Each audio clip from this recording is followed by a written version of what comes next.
Good morning, I'm Jim Walsh with your Town Square Media News Update. North Dakota lawmakers are back in session, faced with depressed crop and crude oil prices that have sent the economy sliding. The Republican-led legislature began its biennial session at noon Tuesday. It's expected to last at least until April, and the state's budget will take center stage.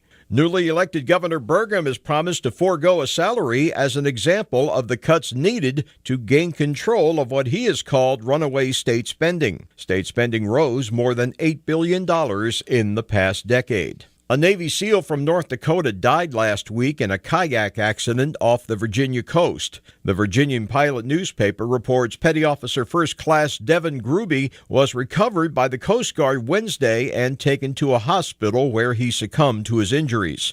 The Navy says the Coast Guard was notified of a capsized kayak in the Chesapeake Bay, not far from Cape Charles, early Wednesday. The Coast Guard responded with a boat and helicopter and found Grube about 2 hours later. Petty Officer Grube graduated from Cavalier High School in 2000 and earned a bachelor's degree in criminal justice from UND before he enlisted in the Navy. Minneapolis police have arrested 2 Dakota Access oil pipeline protesters who unfurled a huge banner inside U.S. Bank Stadium during a Vikings game. The man and woman were arrested Sunday afternoon after climbing into a catwalk just after the Vikings season finale against the Chicago Bears.